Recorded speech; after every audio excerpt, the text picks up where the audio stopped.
can post a video sometimes and it does very, very well. And I'll get 20, 30, 40 inquiries just from that one video come through. That I can then sit through. It's honestly crazy sometimes. And I can sit there and go, and I can be picky. And as a freelancer, that's the most amazing issue and problem to have in the world, and the most incredible thing to do. So I can sit there and like read a brief and go, I'm not interested. It's not for me. You're listening to The Angry Designer, where we cut through the industry bull to help frustrated graphic designers survive and thrive. What's up, Angry Designers? Today we've got yet another, and we always say this every time we bring someone on, yet another, but I feel like our guests are getting bigger and crazier and wilder. Today we've got one of the newest, hottest, upcoming internet graphic design celebrities, I guess. Celebrities. He's one of Sean's crushes, I'm just going to say. So I want to introduce Mr. CJ Cawley. I mean, that's the most insane intro I think I've ever had in my life. I could try for a little more. Dude, I mean, I know I'm Sean's like favorite man in the world, but a celebrity is a crazy thing. Guys, thank you so much, honestly, for having me. Like, I said this to you earlier. This is a wild experience for me. Like, you guys have had some serious names on this puppy, right? You guys have had some big boys on here. You are there, buddy. Yeah, I know. I'm somehow you're talking to this idiot, which is somehow. I don't know whether budget's dried up and you're like, oh, we just got to get some. We're scraping the barrel now, man. You know, but you're out of all the good ones. You're like, let's get that idiot on here. So, guys, thank you so much, man. I really, really appreciate it. Oh, dude, no. So, I mean, for anybody who's been living under a rock, let me give him a quick update because again, you're lately, like your Instagram, you've exploded in the past year, and I'm really proud because I think I've been following you for about 6 months or so, but I mean, again, and it's just some of the really cool stuff that you've been hitting is the last 3 months. So impossible to find any information on you online, but that's because you are new, you're hot, and you're screaming up there. So let's just start. Who are you? I mean, dude, yeah. So, my name's CJ Cawley. I'm a freelance graphic designer from the UK. I've been doing this for years. I've been doing this for like 10 years or so now. So, although I look like a baby, I probably look like a kid to most people when I come out. Like when I came out on social media, I think a lot of people must have looked and gone, "Oh, that's cute. There's a 16-year-old doing design." It's true though, dude. I'm like, what's that? Yeah, I went away to university and studied design and did all that sort of stuff. And then I worked within agencies. I worked in house. I've done it all, and now I've decided just over a year ago now, I quit my job and was like, let's just do this. Let's try and like become a freelance graphic designer, look after myself. I was sick of working for other people. I was sick of someone else telling me when I can go to lunch. I couldn't get my head around something like another human being telling me when I could eat, when I could go away, when I could do stuff. I wasn't very good at it. So I was like, right, I just need to go and do this thing for myself and give it a go. And then somehow, accidentally, it worked. I didn't think it was going to happen like this. I didn't plan on using social media to kind of create this enormous, weird, and wonderful following that I have now. I just needed clients. And then I was just trying to get stuck in and just use a platform to do it. And then it kind of just accidentally worked. And now I'm here speaking to you two bearded, beautiful men. And that's kind of like a very quick way of explaining the story. Well, and again, your story, and again, we'll get into more depth about your story, but I love the fact that you went from big agency world to freelance world, and you're making it rock. But you admit, even like saying right from the beginning, some of your videos were shit. And dude, I mean, I thought they were. Right. Dude, they sucked in the sense that, like, when I look back at it now, like they could have been, a better storytelling methods being in there, or like I could have looked like it wasn't being filmed on a potato, and there's loads of other things that could have made it better. But they served a purpose. There's a bigger story there. There's the reason I got stuck in with this was because actually I was completely high and dry with clients. So I quit my job really safely, very similar to how Christy did it. So I worked with agencies. I went and worked in some in-house stuff. I got sick of working with agencies because as amazing as it was, we got to work with some insane brands, you know what I mean? I got honestly the most fantastic hands-on experience you could ever imagine, but they suck the life out of you. And you're working till the middle of the night, you're constantly being asked to do things you don't really want to do anymore. And then there's this kind of clickiness inside of agencies, sort of here in the UK, where you know, if someone's above you, you kind of have to tell them that, you know, their farts smell like roses when they don't. And like, I didn't like that. I didn't like that kind of clickiness inside of it all. I didn't get on with it, you know, even if I thought maybe someone wasn't as maybe like talented as another designer, but just because they had a separate title, they were better. It was kind of just, I didn't like any of that. So I moved out of there. Politics. Yeah, worked in-house as a designer for a couple of fantastic places and some really cool places. And then just before I finally decided to go freelance, I got the opportunity. I spoke to my boss at the time and said, like, look, if I'm honest, I'm not loving this, and it's not anything on you or this job or you as a person. So I need to go off and do my own thing. And he was just amazing. He was really, really cool and was like, all right, let's just drop you down. I don't want to lose you, but like, let's drop you down to like part-time and do 3 to 6 months of that. So he let me just drop down to part-time, and I got to like just dip my toes into freelance. And I'd been freelancing on the side for like 10 years anyway. So even though I was working in agencies, you don't get paid that much. And the UK is expensive. So I needed to find more work all the time. So I was always like having little clients here and there, even when I was working full time. So when I went part time, I'd already had a few people in the bag, people I'd already had relationships with that I could, you know, still do work for. So it was a real like gentle ease into freelance life. You know, it wasn't like I just quit my job yesterday and then let's give the shit a go. But it kind of did happen like that in the end. So about 3 months into then fully going freelance, things are starting to dry a little bit, and I'm like, I need some clients, and I don't know where to get them, and I've always done it the old school way and kind of been safe doing that because I've always had a job, so it's been okay. But now, like, I literally have bills to pay. I need to keep the roof over my head. What am I going to do? This client comes through the door. It seems really cool, but I get this like horrible feeling inside of me that he's an asshole. And that sounds really bad. I won't name it. It's a terrible thing, right? But you just know, like, this isn't going to be a good one. Like, this isn't the guy. This isn't the gig. But I was desperate. I was like, I need the work, right? And the gig was actually a really good pay. So you ignore all those red flags. You're like, oh no, he's great. He's fine. When you know this isn't going to go well. So I remember sending like, he had strict timelines, strict deadlines. I was like, yeah, we can meet those. That's absolutely fine. And then it was like, okay, here's 50% deposit before we even get started. I will not pick a pencil up until that 50% lands in the account. I just won't do it. It took like 10 days for him to finally get around to doing that. So we lose 10 days of this precious timeline that he had. And I made him aware the whole time. I was like, dude, if you want to get to that goal by that date, we need to start here. We're not going to start here because you haven't paid. So come on, like, sort it out. He eventually paid. So these are all just more red flags of like, oh shit, he's going to be a nightmare to work with. Yes. So the deposit came in. I put it to the side because I just fucking knew I was sending it back. You knew. And I put that money to the side, and I was away on holiday at the time. I got this crazy email from him saying the most mental thing ever. And I was just like, no, fuck this dude, I'm out. I sent the cash back and was like, I don't want to do this gig. But then I got home from holiday and was literally like, holy shit, I have no work. That's it now, it's gone. No work. I'm running out of money, and I'm sending money back. So I'm like writing the shit now. So then you kind of sit there, when your back's against the wall, you're like, well, what do I do? And I'm watching all these other creators that I've been watching for years, because I've been watching them whilst I've been working in agencies and just enjoying watching design content. That's my world. I love it. And I'm watching them kill it. And I'm watching they or supposedly killing it. You never know really what's going on behind closed doors, but it looks like it's all good. So I'm like, okay, everyone's getting stuck in. They're making these videos. They're doing this shit. I've got a lot of time on my hands. I've quit my job. I've got client work to do. So I've got to start making some fucking videos and trying to like show that I can do this as a gig. And so I just got stuck in, and I had like 10 years of old work in hard drives. So I was like, let's show people how I made stuff. Let's show people how I made this really crappy logo. And so it kind of just started from there. And I was making videos Monday to Monday, non-stop, making shit, chucking it, seeing if it worked. And then eventually something just worked, and it kind of now I'm here doing this crazy shit. It's genuinely insane, dude. Genuinely insane. So what do you feel like at what point with your transition in Instagram do you feel like that things started changing? Like, what were you doing different that made it work? Because your early stuff was still great.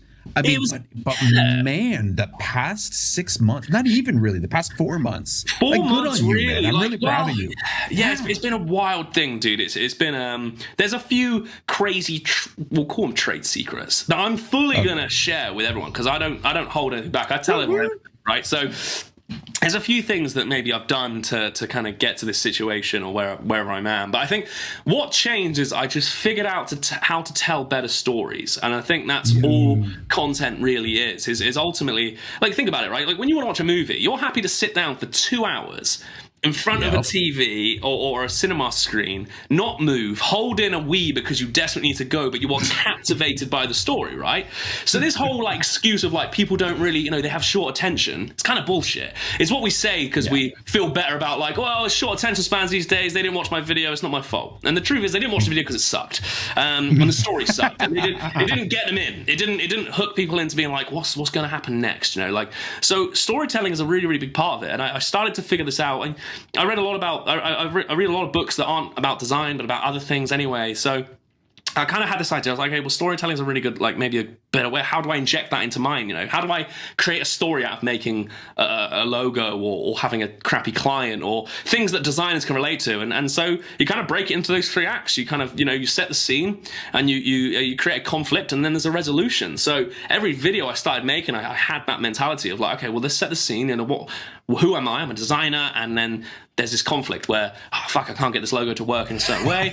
How do I do this thing? And then I figure it out. And then so people, they're in and they're watching it, right? And because they know that there's something's going to happen by the end of it, and they kind of got in. Yeah. So that was super helpful. The minute I found that worked, and now it's about just like, how do you make the story better?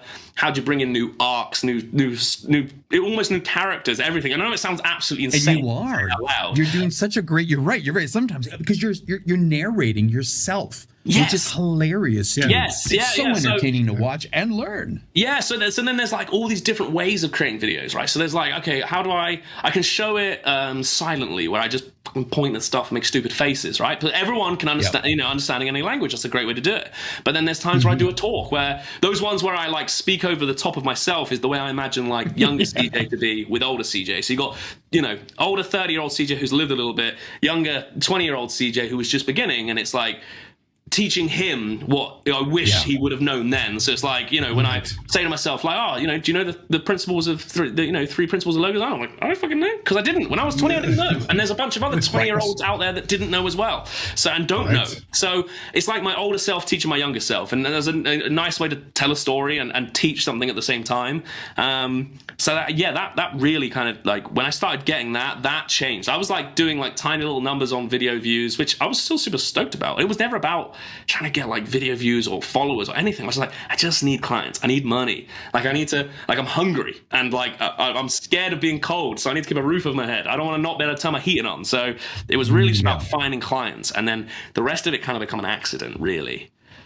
So then with the finding clients point, a lot of designers are they don't want to go down the Instagram, route at all, or TikTok or social media, because they're thinking, how am I going to find a customer? My customers aren't going to be there. My customers are on LinkedIn or at networking events. So is this the case in your experience? No, not in my 100% of my jobs come from Instagram and TikTok. 100%, every single one of them.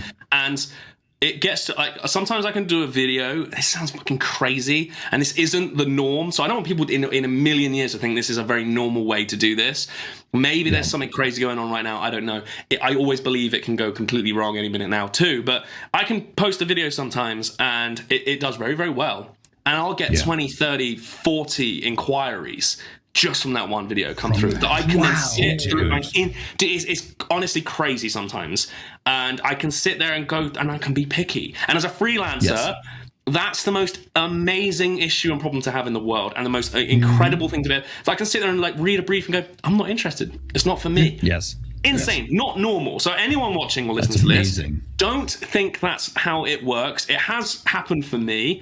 And that has been from doing these videos and showing people stuff. But I know exactly what you mean. There's a massive argument in our space about, like doing the Illustrator tips and stuff like that. And I do that for designers learn stuff. But clients come across that, and what happens is they see someone teaching. And when they see someone teaching, it positions that person as an expert in their field. So when a client looks at me and goes, well, if he's teaching 300,000 people, he must know what he's going on about. So I want to work with that dude. Do you know what I mean? So there's another space. There's all these different people. So when I make a video about, so this is how I try to do it. and I'm so sorry because I'm rambling on and basically. No, please, I love it. Going. It's great. But basically, I try to make like 3 styles of videos. There's a video where I can inspire people, I can educate people, and then I can show creativity. So that's when if I want to show creativity, that's where I'm going to break down how I made a logo, Mark, right? And how I came up with an idea. Right. I show you the brief, I show you the problems, I figure that out. So what that does is, and inside of that video, I'll show people how I use tools and stuff. So designers sit there and go, oh, sick, you use that tool there. That's really interesting. That's really cool. How did you do that?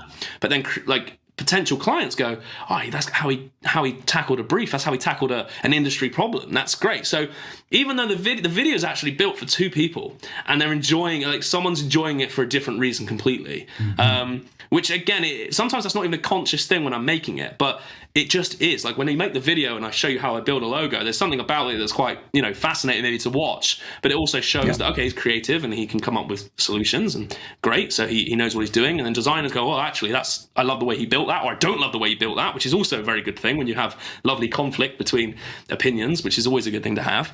When you put those 2 together, you get fantastic videos, fantastic storytelling, people that are genuinely interested, and then your emails end up just being like landed with clients, and it's just, dude, I feel like I've won the lottery, and like genuinely I feel like I've won the lottery. It's an insane thing. Like if you guys have known where I've come from and where I've been to then where I am today, this is just gnarly. Absolutely. It's a cool. Gnarly. Well, the blessing is because you figured out this formula and what works for you, right? And I mean, your personality, you're legit, you're authentic, you're online, people get this. You're teaching, like you said, 300,000 plus people on a daily basis. People are following you, and you've achieved that expert status in clients' eyes. Exactly. And I mean, that's something that we're always professing. We're like, designers need to elevate their services, their skills, the way they speak, their mannerisms, so they attain that expertise. As soon as you lose that, you're done. You're done, right? Your rates 100%. Are dropped. They're not going to respect you.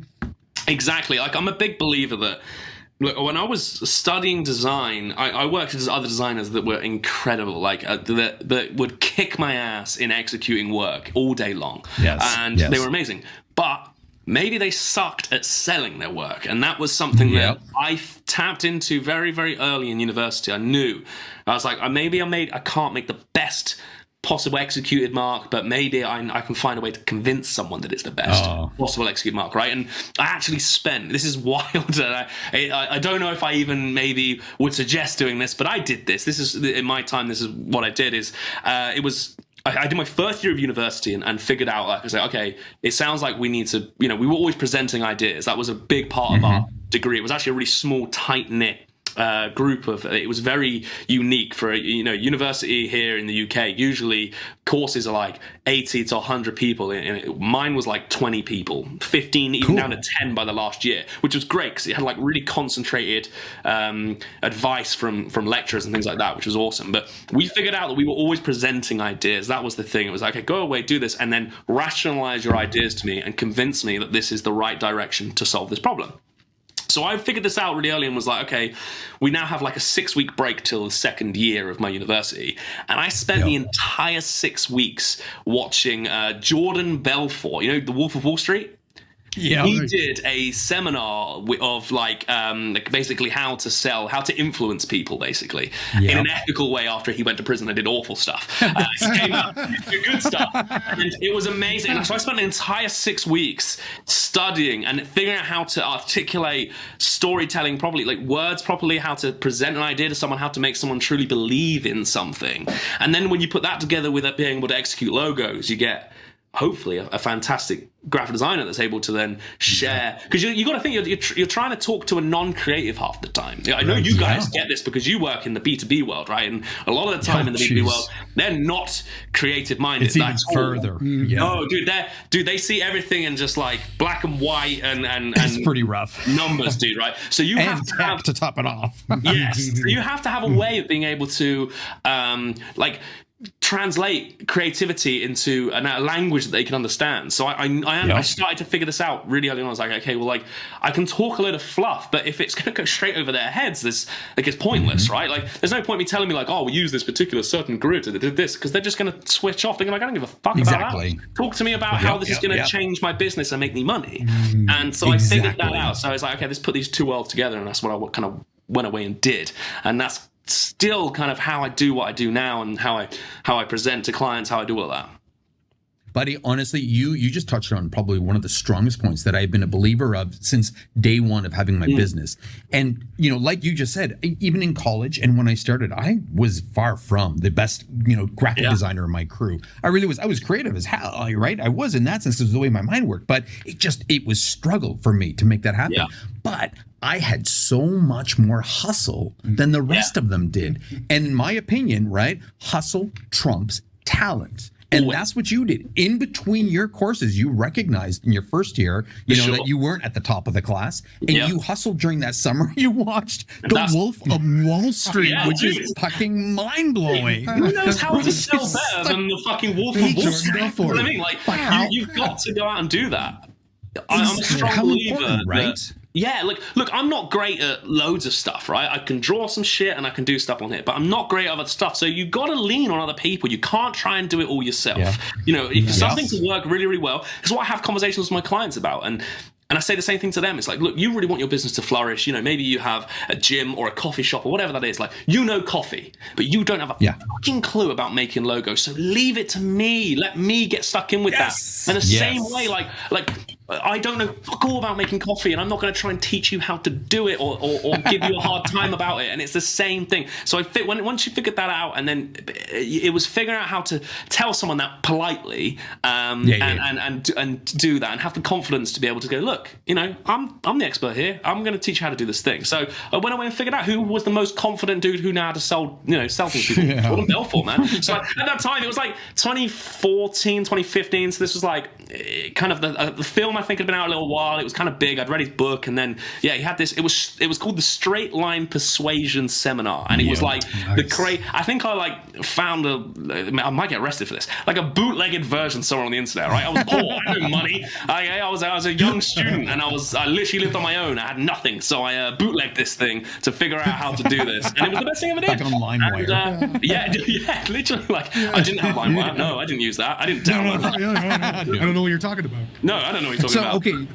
So then going back with this, okay, so some people, they go to school and they make an excuse. No, I got to school. I'm not going to work. I'm not going to take jobs. And you kind of went the other way. While you were in school, you landed a job, didn't you? I did, dude. Yeah. So again, this is also not normal and doesn't happen all the time. So I was super lucky this happened. But again, what was special about the university I was in was that we did live briefs. So a lot of the work you were doing was for actually real clients that were going on outside the university. So the university were going out, finding small businesses or entities and things like that, and asking them to say, look, is there anything you need doing? We're going to give it to our students, and they're going to present it to you, and then you can get it for free, basically. But the students get real experience of creating something for a client that they don't know, presenting it to them, getting rejected, seeing how it feels to have your heart broken, and off you go into the world. Right? It's a smart idea. It makes complete sense. It is. I loved that. So it was the first gig. This was like the first year again of university. And this client came in, and this was for Film Western, which is a whole other story we can talk about in a bit. So this was for a film festival that's happening in my local town of like this beach that were just doing this lovely charitable festival. It was awesome. And it was to go away, create the mark for it, create this kind of like a few little materials and touch points for the festival to go away and do that. So that's what I went and did. And the original logo sucked. The execution was horrendous. I can't wait to share it with everyone. I'm going to show everyone how bad it was, because it's good to show people that just because I am where I am now doesn't mean I was born good at it. I sucked. I had to learn how to do stuff. So, but the idea was exactly the same. It was a donkey that was turned into like an old Super 8 sort of style film camera. And we had to present the idea. So I presented the idea, and I won, which was sick. The idea got chosen. I was like, this is awesome. But it turned out that the people that were running this, they owned a creative agency. And so they said, look, we love that. We loved him. We want to take him, and we're going to give him like work experience for 2 weeks. That's how it started. And I was like, shit, I've been doing design in university for a year, and I've got a design gig. This is cool, right? I'm buzzing. So I'm like, yeah, I'm in. I'm totally in. I'll work for free or do whatever it takes. So I went and worked for this agency. It's a tiny little agency at the time, and there was literally a couple of people in like doing little bits and bobs in places in this tiny little like barn out in the middle of a farm, basically. But I didn't give a shit. I was buzzing. I was like, yeah, man, like I'm living the dream. This is happening. This is so cool. So I went and worked for these guys every Thursday and Friday for like 3 or 4 weeks. And whilst I was in university Mondays, Tuesdays, and Wednesdays. I was in the agencies Thursday and Friday. But I lived and worked in a hotel at the same time, working crazy Wednesday nights, Thursday nights, Friday nights, Saturday nights, and Sundays. And I worked until like 4 a.m, like doing weddings and all this crazy shit. Right? This is like the most wild time of my life. I don't know how I didn't die of like malnutrition and like perseverance.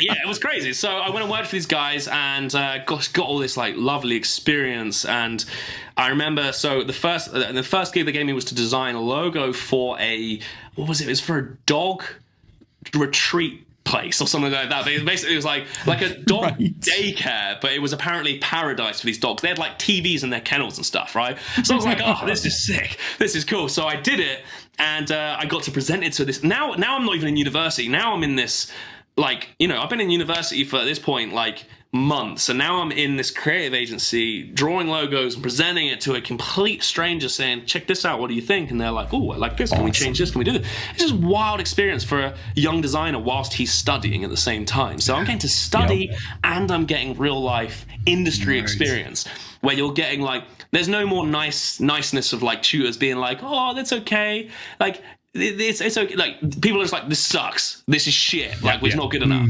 So that's happening. Yeah, I'm presenting ideas to real life clients at the same time as like learning, from university and stuff. So I'm getting like the best of both worlds. Like I'm incredibly lucky for this happening, which is wild. Like that's not normal. But so I did this for a few weeks, and then those few weeks kind of turned into like, oh, I want to come back next week. I was like, okay, and then it kind of just kept happening.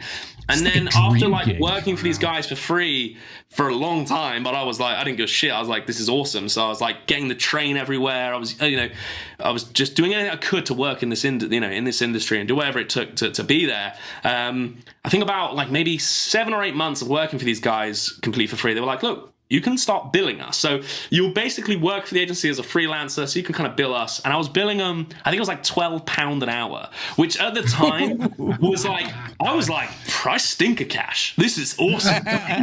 This is sick. Because I worked in a hotel and we were getting paid like £7 an hour or some shit like that. It was like terrible. So I was like, oh, £12 an hour, I'm coloring every day. This is so good. So I did that all the way through my entire degree, the entire 3 years. Oh, and I watched the agency grow at the same time. The agency was growing. We moved out into a bigger offices. We hired more people. And I was right at the forefront of it all. I got to go from like 4 of us in a room to like 12 of us in a room. It was fucking epic. And then the day I graduated, I was at my graduation for university, and my boss rang me, he's from Canada, lives on Vancouver Island, and he rang me. He run the agency from there. It was why he did wonderful stuff. He brought a lot of American clients in and stuff like that. And he rang me and was like, dude, you graduated today? I was like, yeah. And he was like, cool. Do you want a job? I was like, yeah, I've been fucking doing it for 3 years. Let's go. So he gave me a gig. He gave me a salary, and I got to go straight out. Literally the day out of university, walked straight into a junior design position in this agency, and just got to work with some like just mega brands. Like some crazy. We were working on like Yamaha and over here like Compare the Market and Costa Coffee. Like crazy. And I was young. Like I'm 21, 2 at this point maybe. And fresh out of uni, and I'm literally being handed like, draw a boat for Yamaha, and I'm like, okay, and I'm like drawing like perfect line drawing boats for fucking Yamaha, and like sending it back like, please don't hate me, please don't. And they're like, yeah, it's great. I'm like, oh my god, this is like, it's a horrible experience really. For like, it was like being thrown in the deepest end possible and just hoping you survive. But I somehow that's a great rush. It sounds like an amazing. I mean, again, that's kind of the experience I would dream about, but I think other people would be terrified to do. So good on you. Yeah, especially dude, it takes a certain person, I think, to be able to do that. I don't, there's not like that. Like I say, this isn't normal, and that situation wasn't normal, and on top of all of that, like that sounds great, like from the way I just explained it, but there was a lot of shit along the way of that, and there was a lot of, I missed out on a lot of stuff. I didn't see a lot of my friends, a lot of my family, man. I gave a lot away to do that. I gave my entire life over to it, and that's kind of why I left the agency in the end, because I just said, I just woke up one day after I think I'd been with them for maybe 5 or 6 years at that point, and I was like, okay, I've literally done nothing but this. I've experienced nothing. I've not gone on holiday anywhere. I've not built any kind of relationship with anyone. All I've known is be a designer, work for an agency. Like, you can fucking do this. And I gave it everything. I wanted it more than anyone. I was just lost. And now it's the same when everyone in uni, they were like, we're going out tonight to do this. I was like, cool, I gotta go back to the hotel. I gotta work as it is anyway. And also I gotta fucking figure this thing out, and I gotta learn how to do this next thing. And I was learning anything I could to just be better. And it came with serious sacrifice, a horrendous sacrifice, really. But you know what? Sacrifice is, you're right, you've missed out. But at 25 then, right, you've made sacrifices, which, let's face it, up until that point, the sacrifices are party nights, maybe vacations are good experiences, right? And at 25, you gain more experience than some people have their entire graphic design career. Yeah. And I mean, you're still young as hell, and what you've accomplished. Stop flirting. So it is. No, he's the one who's flirting. Hey, sorry, Sean. Sorry. Back off, man. But it's in that sense. I mean, sacrifice is something that people are scared of in this space. But what you've accomplished in that short amount of time was, unimaginable to some people, right? Yeah, and think of it too. What you went through right out of the gate. Yeah, you're prepared for anything now, dude. Yes. So this is what a great trial by fire. I'm really proud of it, and now I think it's funny. The older you get, you guys know you live longer than me. When you're younger, you are maybe a little bit more. You feel like the world's doing horrible stuff to you, or you just get a little bit it's not my fault, and all that kind of stuff. And the older you get, you realize that actually all those things that happened to you are incredible. I'm so grateful for all the terrible shit that happened, because it's made me awesome. It's made me a beast. There's not much someone can chuck at me, and I'm like, fuck it, let's do it. Bring it. Because I did it young. I did it really, really young. I moved out of my house when I was 16 years old and never looked back. I didn't have a great kind of upbringing or anything like that. And I left very, very early in life. And just looked after myself and lived on my own, lived in people's fucking houses, on their sofas, lived in this hotel for years and worked in the hotel, literally in a hotel room. Whilst I was studying design and becoming a designer, I worked fucking 40, 50 hours in this hotel and did all of this, right? Yeah. And just fully isolated on my own, no friends, couldn't drive, never been abroad, had no money, probably minus money in my account. And the crazy story that I won't explain too much now, but basically the owner of the hotel I was very good friends with. This is a massive hotel, a 30-bedroom hotel. We did weddings for 200-300 people at a time. Decided to look at me one day. I was 21 at the time, and he looked at me and was like, look, I need to go off and run another hotel. So can I leave this with you whilst I go do that? And genuinely, at 21, amazing. In my third year of university, graduating, I was running this hotel, paying everyone's wages. I was in a kitchen cooking 3-course meals for weddings. So I used to chef and things. So I was a chef whilst I studied as well. And I was doing this, and then I'd be out in a shirt and tie, announcing the bride and groom into a room, getting back in, creating fucking desserts, getting them out, amazing. And do this till 4 in the fucking morning, right? So I had this really there was no no one gave me shit, no one helped me out. There was no. Life didn't give me the cards to be you've got this, Siege, off you go. If anything, it was doing anything it could to probably try and stop me from doing it. Amazing. But I was just fucking, I'm not. I truly believed I could do more than just that, and I knew I could, but there was days I really didn't think I could. There's days where you just think, this is as good as it's get. Maybe this is just for me. Yeah, I'm just going to do this. Everybody has that. But now, like I said, I'm a fucking animal.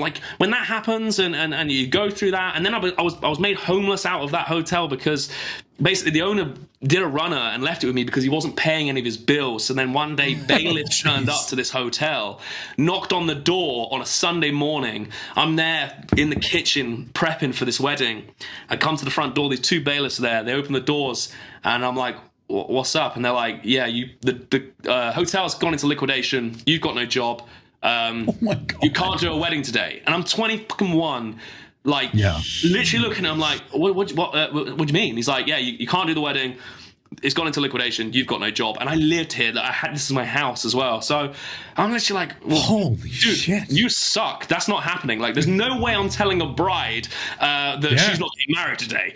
Fuck that. Yes. Not happening. Like, I will die. So I ended up talking to a couple of the people that worked with me who I really, really trusted and really, really loved if they could help me out. And we did the wedding completely for free. And we gave them all the booze for free because we were like, fuck this dude, fuck this owner. Let's go to the government otherwise. We got rid of it all. And then, within 2 weeks, dude, I had to be out of that hotel. I had nowhere to go. And this was at the same time I was just starting my agency job.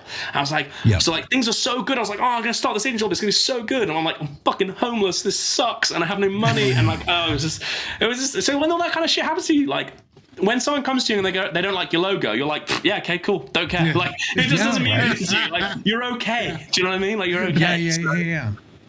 That's okay. So, dude, like, I mean, okay, you are the one who had the man crush on him, but I'm grown one really quickly. Like, your story, your perseverance is fucking incredible, dude. Yeah, I had no idea about that. What kept you going through all this? Because so many people would have been like, oh, woe is, especially at that age. Yeah, they would have been crying. I never realized. It was rough, man. And like, dude, that's a super tiny condensed version of it. Like, there was like, fair. I was owed thousands of pounds. I never got paid. Like, I was minus money. I ended up moving into this tiny, I found a house share basically where I could rent a room. And it was in the middle of this village. And like I said, I didn't drive at the time. Like, I was in my 20s. I didn't have a license. I never had any money to go and drive. So I had to like walk like an hour to get home from the train station to get to work for this new agency. And then I was renting this room for £400 a month. And this room was so small that I could put one hand on one wall, one hand on the other wall. And that was the room, incredible. Right? And I lived there for like 6-7 months, I think. And I said to myself, like, I was on my ass. Like, can you imagine going, like, I've just graduated uni, I'm going to work in this agency and it's going to be kick-ass, right? And then at the same time, you're like, fuck, I've got literally no one to turn to. I'm living in this fucking room with a stranger and I don't know what to do about it. Like, how did this happen? How did I work so hard and be at the rock bottom, right? Like, when you've done those two things, it doesn't make any fucking sense. So you want to lose your mind. You want to get angry and you want to blame the world. You want to say, like, you know, it's everyone else's fault but mine or whatever. And maybe there's truth in that. I don't know. But I just knew that this wasn't it. Okay, there's something inside of you. I speak to a very good friend of mine called Jack Chi, another designer that you're probably aware of. He's he's an absolute angel, and we both say the same thing. We truly believe that we were made for more than what we were doing at the time, and things happen in your life that make you realize that. And even in those moments of just absolute like, what am I going to fucking do? Like, how has this happened? You just truly believe you can get out of it, even when everything's against you. I can't give it to you in any other substance than just something inside you. It's so fucking cliche and stupid to say, but it's true. Something in there. I'm like, I've got to be able to do more than, like, surely this isn't it. Like, surely this isn't as good as my life gets. Like, if this is, fuck, this sucks and I don't want to do it, this is awful, so like I gotta be able to do more. And you just keep going, you get knocked down, you go up again, and I just get battered and you know, and it's still the same way now. Look, just as my life fucking fantastic now in its sense, and I'm not rich in any way, shape or form, but I have a house which is awesome, and I have some clothes, and I have food, I have a wonderful girlfriend that I love, I have this stupid little cat called Randall that I think is incredible, and I get to go drive around and sleep in. And like, I'm stoked. Like, I'm so happy. And I get paid every day to color in. I draw shit and someone goes, here's some money. Dude, I'm living the dream. And this is all, right? I could see this was going to happen, but it was the 10 years. I was 10 years too soon. I was like, I can get there. Right. I can get there. And I was just I needed to be patient. I needed to be seasoned. I needed to be beaten up a little bit, I think, because this industry needed to beat you up. I think, like, for you to do this, you got to be resilient. You know, you gotta be. You can't have a weak heart. This thing's savage. It can tear you apart if you're not careful. Yeah. So wait, let me ask you then. So, which side has been worse? You know, Savage from working under agencies, or Savage working solo? Oh, mate, they both have their issues either way. Now, working in agencies is great because you get to, you know, working with other creators is wonderful. bouncing ideas off somebody else is absolutely fantastic. Having just, general camaraderie with somebody, seeing other people is lovely, but you're making another person very, very rich. That is the truth of it. You're just a cog in a wheel, and someone else is taking the glory. And when it all goes wrong, it's your fault. When it all goes right, it's not based on you.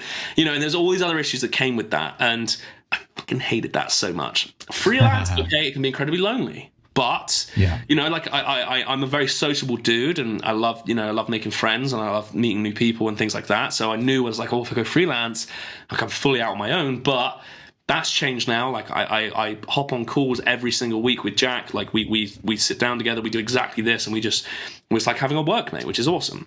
But at the same time, I'm doing the whole 9 yards. Right? I'm not only just being a logo designer or being, you're the accountant. You're trying to figure it all out. You're doing the admin. You're doing the client management. You do everything, right? Which is fucking stressful and horrible and not always enjoyable. Like, do you know what I mean? So look, it swings and roundabouts. I think for me, what I just love more than anything is the freedom to be able to just sit in my office and make stuff and create stuff and be in control. And then I'm like, I'm hungry, I'm gonna go get food. I don't have to tell another human being that I'm gonna go and do that. Do you know what I mean? Like, I don't have to tell, like, hey sir, can I go and eat? And they're gonna be like, no, you can't. It's not your turn. So it's not your turn as like this cog in the wheel doing shit. So look, I love being a freelancer. It outweighs everything about working in a creative agency for me. And that's just for me. That does not mean in a million years that if you want to work in a creative agency that it's gonna suck. It just, for me, I didn't love it. I wasn't built to do it. That's all it was. Yeah. So, but then so Sean's been freelance. I've always been agency from day one. We come from very different places. Is freelance sustainable long term? That's my question, because often my experience with freelancers, you'd hire them, and then the good ones start either getting so damn busy you're at the bottom of their list unless you're basically bidding for the highest dollars, or they get scooped up and you become a side gig, which just means you kind of get left out. So is it long-term sustainable? It is. Do you know what? I can't even comment on whether it's long-term sustainable because I've only been freelancing for about a year now. And okay, projection-wise of what the things look like for me right now, it looks like it's going to be sustainable. But, I'm in full awareness. Life has shown me that it likes to change whenever the fuck it wants, that it could change if you wanted to. Do you know what I mean? Like, things could, Instagram could die tomorrow, and then there's a new app where kids are badass at it, and I'm an old dinosaur, and I have no idea what's going on, right? So, like, I could be brown bread tomorrow, but, I think it's sustainable right now as long as I'm always thinking, what does 3 years from now look like? What does 5 years from now look like? How, what am I trying to do to get there? I'm not thinking about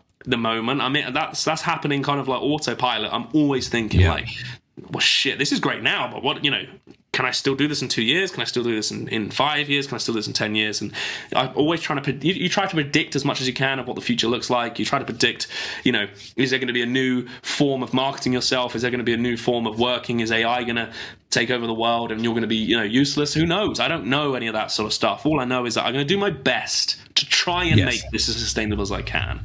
If it doesn't happen, that's on me. I fucked up. If it does, great. That's on me, and I nailed it. But I can't blame the world for it.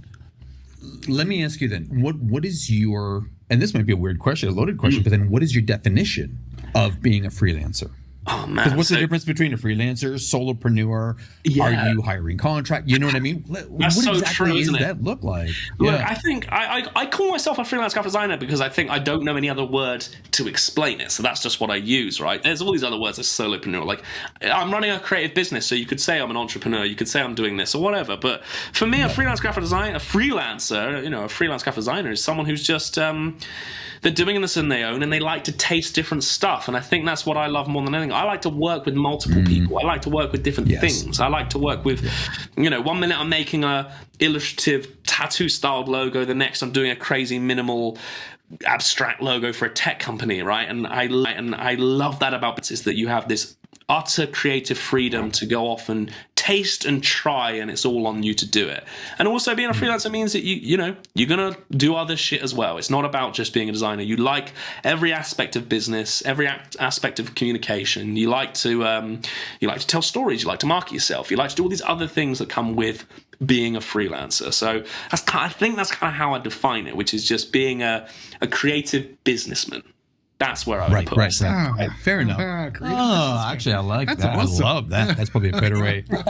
Coin that term, man. It's yours. Yes. It's mine. Don't fucking use it, Sean. I swear to God, if I see you use it, I mean, wait a second. I was writing that down. Too. No, we got it recorded, dude. Don't do it to me.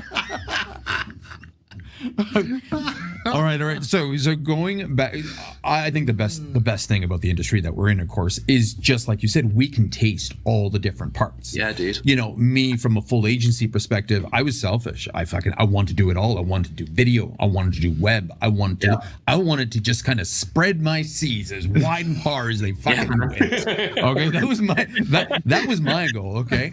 Yeah, I like How that. far do your seeds go, man? Like, dude, do you? Really, dude. You know, I didn't say it. Don't laugh. Yeah. I didn't laugh. There goes the PG rating on this. Yeah, that's gone now. We can't monetize this now. Fuck. Your logo stuff's always amazing. Okay, and that's what I see. Your logo, your Corp ID work. It's amazing to watch and go through. Do you go deeper? Are you just 100%, yeah. Right like I said, like when I worked in agencies, we were doing everything from, I did a lot of print stuff. We worked in a lot in the print. Well, I love print so much. It's something that I think I get more excited about that. I actually don't fucking like digital that much. I ain't gonna lie to you. I don't like it that much. I like tactile stuff. I like being able to touch it. That's why I do my own personal projects where I make things. I make skateboards and surfboards. Yeah, very fucking cool. These cups, like these metal cups and stuff. Like I love it etched onto there and burnt into it. There's actually a naked booby lady here. Again, I love making stuff. And I like the physical stuff, right? So when I was working in agencies, that's what we did. We did all the print and we did all of that kind of stuff, and I loved doing all of that. So we were doing like everything. Like I said, in the print world, we actually helped a lot of products come to market. So the idea is like someone would come up with an amazing idea for a product, usually something that was like sustainable, really good for the planet, really good for people, wonderful, but they didn't maybe have the money to get it to market, or they didn't know the know-how. So we actually worked with this wonderful like manufacturing company at the time who would like manufacture products. While that was being manufactured, we'd help them run like Kickstarter campaigns to help them get the money to like fund it. I would then help them brand that product, create the packaging for that product. We'd then build Shopify like websites for that product. We'd help do Facebook marketing for that product. We'd go out and shoot stuff for that product. We do everything, right? So I got to go and play in all the sandboxes, and I still like to do that now because I love it.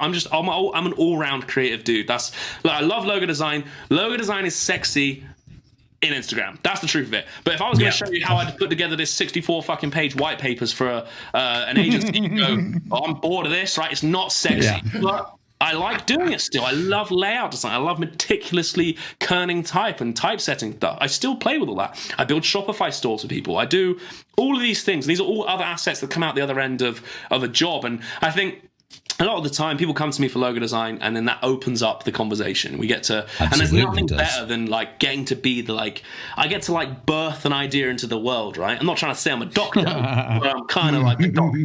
All right. So someone comes to me with an idea and they're like, brain doctor. You know, I've got this idea for this product. I'm like, cool, let's brand it. Let's make it beautiful. Let's create this amazing mark for it. Oh, we've got a mark. Cool. How does it look? How does it talk? How does it sell? What does the packaging look and feel and touch and smell like? And we get to do all these wonderful things at the end of it, right? So, and then I'm like the parent of it, which is amazing. So I get to become a doctor of the idea and a parent of the idea, and I get to do all that stuff in between. I don't want to do just one. I like to do it all. I do. But yeah, fair enough. I like to, that's how I start the conversation. It's look, let's make a beautiful mark together, and then we can go off and do all the other lovely creative stuff afterwards. See, it's interesting. It's like the mark is the gateway to so much more work, but people don't realize that. A lot of people stop at the logo, which to me is you're leaving so much on the table and so much breadth of stuff. You know, I love watching logos. You're right. It's sexy to watch on Instagram. But I mean, when you're getting into it, if I was to do only that every day, I'd probably get bored pretty quickly. Yeah, you do. Like I've had it just where periods where it's been maybe just like a couple of months where just projects have all fallen just at the same time where I'm just making marks and I'm just making logos. Yeah.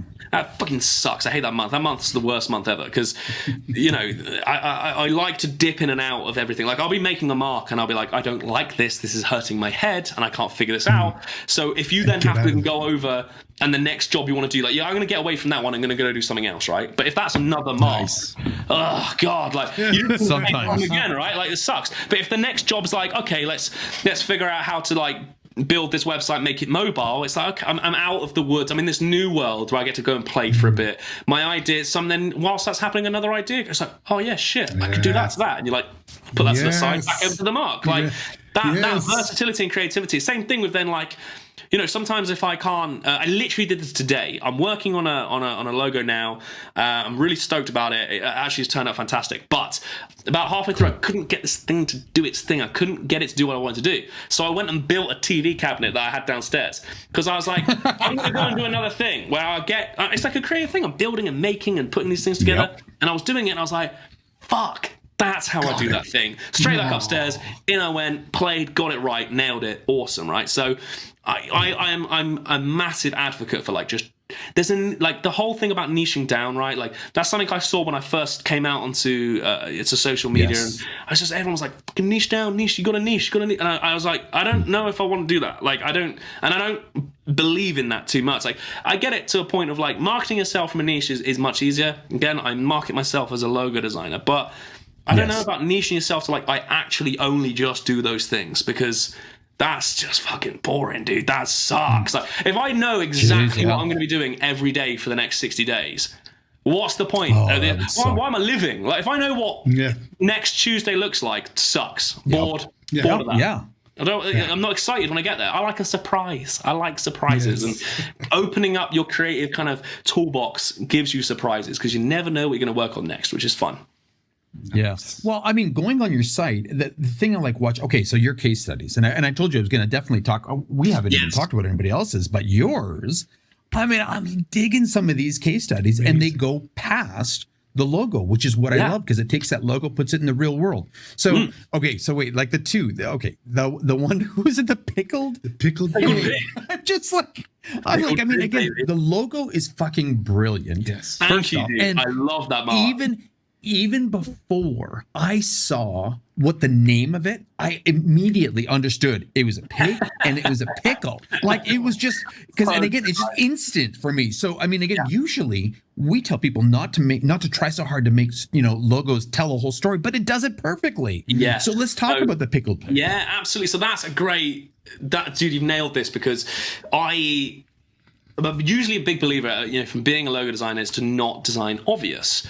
But in some cases, there is a way of doing it that I think tastefully still does it. And when I had the job come through and it was called Pickled Pig, there was no way this thing wasn't going to be a pig that'd been pickled. There was no way. There's no other mark on this planet that's going to tell that story of that name better than pickling a pig. It's too good. When you read the word pickled pig, it's beautiful. It's fun to say. It is. I enjoy saying it. And what does your brain immediately do? Pickled pig. Are you talking about pickling a pig? So then when I see a mark that has a pickled pig, it just all comes together. So there's a time and place to do that and to be obvious with logo marks and design. And it was fantastic. So they wanted to create this like high-end style of in the UK. And that's it. This is the thing. In the UK, they've done it's been done to death, like the barbecue scene over here. Now I'm a big barbecue. I used to be a chef, and I love barbecuing. I love smoking meats and all that good stuff, right? But we're in the UK, we don't do it very well. I'm not going to lie, we suck at it. And, there's some good barbecue restaurants out there, but everyone, there's a wash of it. Like, it's basically just burnt wooden walls, burnt fucking flame logos on shit. Like, everyone's done it. It's all the same shit. They were like, let's make a barbecue restaurant, but let's go a little bit premium, let's go a little bit cheeky with it, let's go a bit mischievous. And so that's what we did. And we created this mark and this entire palette of colors that were like these super dark greens instead. Like everything was either browns and blacks, browns and blacks, browns and fucking blacks. Everyone was doing this. So green has never been used in barbecue here in the UK. Right. Let's go with green. Green feels like that darker deep green, which is obviously pickle color, is also super premium, really rich, really oh god, it just juicy. And then there was all these other things. They wanted to make beer, and there was pilsners and making all these other lovely things. I was like, oh, we can have a pickled pilsner, and we just created all this stuff together. And it was the beautiful thing about that project is that they let me create all the words and all the other little things that come out at the other end of it as well, all the other sayings, pig. I think one of them was I'm a pretty pig deal, and just stupid it was the perfect gig for me, because I love stupid puns, being tongue in cheek, and shit like that. And they were just fully open to having this very cheeky funky mentality and tone. So it just lent itself so well to that world. And that gig alone, like doing that and sharing that, opened up so many doors of people like in the food industry. Again, like I fucking love food so much. I love cooking food. Yeah. So like if I get to work on anything to do with beer and food, fuck dude, I'm in. They could say, look, we haven't really got much of a budget. I'm like, yeah, I'm in. I want to work on that. Yeah, because I love that world so much, and I know that world so much. So the great thing about that one, and honestly, the thing that I was so impressed with is it could have so easily got tacky or cheesy, but you actually were able to take a fucking pig and a pickle and combine that shit in an elegant fashion that it's both like you said, it's cheeky, but it's high end. Like you don't get that it's cheesy. No. You don't get that it's just like a rib place or like a wing and rib place. You did a fucking great job on that one. Thank you so much. Like, that's honestly that was brilliant. Thank you guys so much. The other one was hold on, I have it here. I even had it up. Oh, the Oscar and Ollies. So again, you get another opportunity for food on this one, right? Dude, and in this case study, I mean, dude, that T-shirt, I have to have that T-shirt. Like, look at this thing. Good story. This is an awesome, lovely little story. So that guy, client is the same client that I did 10 years ago for the Paradise Luxury Dog Retreat logo. So that logo... No way! Well, you know what happened to his pets. Full circle thing, right? So that first day in that agency where they were like, look, we got a client coming in and he has this dog kennels place and it's super luxury. Can you design this brand for him? I did that. That was 10 years ago, right? Did that for him. That gig that I did for free for him got me the job in an agency, which is amazing. Amazing. All these years go by, I go off and do all this other stuff. He reached out to me at the end of the year before, which that sounds fucking terrible when I say it like that. Basically about a year before. So he reached out to me, had this lovely, like, again, he lives on this wonderful farm where he has like all these other things as well. Also used to be a chef himself and had this beautiful seasoning company, but had literally zero budget to kind of get this thing going. And I was like, dude, I'm just in. Like, I want to be a part of this thing. I want to get stuck in. I really like this gig. I really like what it's about. You were the first, like, your logo, like the opportunity I had 10 years ago to work on your other brand years ago, which he still literally hasn't changed. Same logo, 10 years later, looks awesome, super stoked with it. And he's like, yeah, can you help me with this? Basically, he has two grandsons, Oscar and Ollie, wants to give something back to those guys. He's like, can you just help me put together some kind of an identity and some packaging? So that's what we went away and did, dude. And I got to go away and I ate a shit ton of food because I got to trial the seasoning. And like, just my entire cupboards were filled with his seasoning, which just everything got covered in. And that was also because I got to print and make stuff, and we got to do it on like lush card and like real brown crafty cards for his farm and stuff, and just do all these lovely colors and illustrations and things. So that was like a full round kind of thing. I did his Shopify store for him, and I literally just tried to do anything I could to kind of get him set up and get him out to the world with his idea, and we're like, go for it, dude. And he's nailed it, and off he goes, and he's now in like all these major farm shops here in the UK, like that's awesome. Like crazy high quality farm shops. They're beautiful and always packed. Like, so obviously that's beautiful for me as a designer. I get to walk around, I go around a farm shop and I'm like, that's right. That's my packaging. That's beautiful. I did that. I did that. Yeah. So yeah, that's how you got your girlfriend, isn't it? You took her to a place like that on your first date. And was like, hey, guess what? Yeah, no, I got my girlfriend because of food. Like, so she ate like an idiot. She ate like the worst food ever. She would have like rice and hot dogs and like stick them together and be like, that's a meal. And I was like, no. Like, how are you not dead? I'm gonna look after you. And I cook her good food now. So she's actually a fantastic cook now. She's learned so much. She cooks amazing shit. But Jesus, she used to eat some terrible stuff, man. Terrible stuff. Hot dogs and rice. Right? Put a little bit of ketchup on that. It's done. Literally, that's what she used to do. Let's not talk about it. It was horrendous. It was absolutely horrendous. Okay. Sounds pretty scary. And I think that that's just the right spot for today to finish off. The cool thing about doing what we do, and this is the byproduct of having this podcast, is that we actually get to talk to these people. We have these conversations with these, who I would call, I refer to them as celebrities, social celebrities or graphic designer celebrities. But it's like, we hear them, we follow them, we see what they have to say, and they make us laugh, and they teach us so much. And we always have this idea of what they're like. And then when we actually talk to them, we find these people behind the social feed. Like, we find out about their struggles and their triumphs and what their road to success actually look like. And the cool thing is, I mean, it's cool, but it's unfortunate. But the funny common, thread between all of them is that road to success hasn't been paved, with gold bricks for literally any of our cool guests, whoever they were. And I mean, it's unfortunate that we all have to go through it, but man, does it make these people real and make these people human. And it does make us feel that, we're not alone struggling in the shit that we actually do go through in this industry. But it's that pursuit of passion, that love for what we do that makes us persevere. So you guys have to come back for part 2, for next week's episode, because honestly, there's so much more to learn about this guy. He is a riot. Okay. I don't think I enjoyed everybody's podcast, but this guy had us in stitches. And man, I don't think you guys have ever seen me so speechless throughout one of these. So man, can this guy talk, but that's what we love about this guy. So please return next week. Check us out on Instagram, because, we're having great conversations with people.